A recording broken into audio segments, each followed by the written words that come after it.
This is an invasive. It's the Earleaf Acacia. It's an exotic, invasive, and not good, no good for South Florida.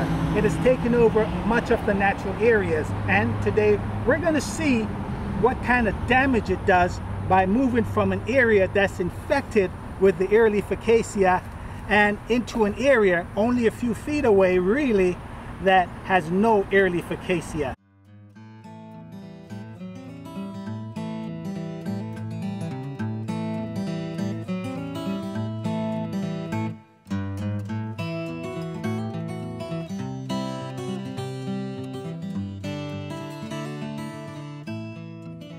The soil.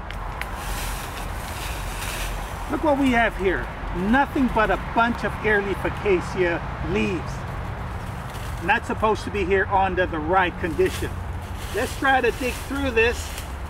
About an inch of leaf, and what do we have here? See this here? Lots of fine fibrous roots from the trees and little seedlings of the Earleaf Acacia. I'm using my fingers here, just like the Stone Age people did with our tools, and I'm trying to find the natural soil. Come a little closer. See? I can't find the natural soil, and I'm ripping through these roots. So what can we learn here? The roots here from the Earleaf Acacia is forming a barrier, and you notice here there is not really nothing else that grows here. Let's keep going. We got to get past these Earleaf Acacia, and we've just broken free of the area that is predominantly Earleaf Acacia, and now we're into the natural little jog here, sandy scrubland of what this place was originally. Take a look at this. Can you believe that? And look at the soil right here.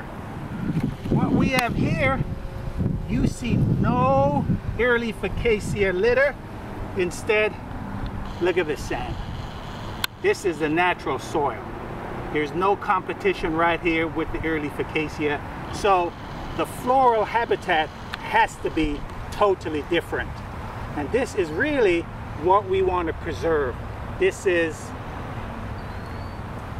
Florida friendly landscape to the max. Let's examine some of these plants real quick. I'm just going to do a real quick tour so that you can get a feel for it.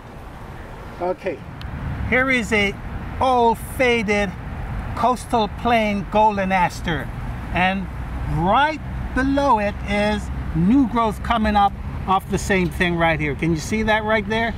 So that's going to be later on become this.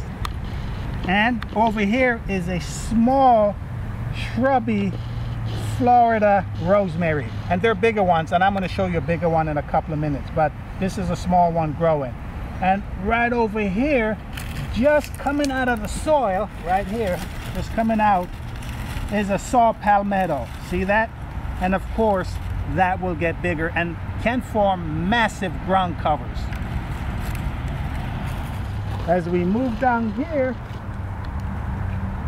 bunch of saw palmetto here, all of this, Florida rosemary, and I want to show you something. We have an oak. This is a live oak.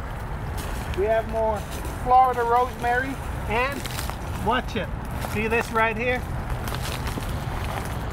Another Earleaf Acacia, a young one that is trying to take over. But over here is gopher apple. This is a gopher apple right here, and it does produce a fruit that the gopher tortoises, they just love this. So subsistent meal, or probably a main course for gopher tortoises. Here's another beautiful sight.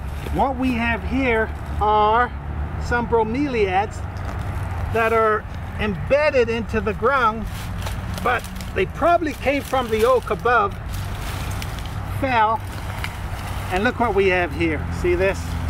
Isn't this beautiful? This is a native bromeliad right here. A couple of them, maybe 2 or 3 together. We separate them. And they normally grow in trees, by the way, but a lot of bromeliads can do fine as terrestrial plants. And this is a single plant right here. Isn't that beautiful? And normally, where is this supposed to be? Look at this. Normally they like to stick themselves, anchor themselves someplace on the tree and grow as an epiphyte. So this is a great thing. Look at this flower right here. See this? That's a bromeliad flower. There we have it. Stephen Brown in Lee County Extension Agent, and we'll be seeing you again very soon. Stick around.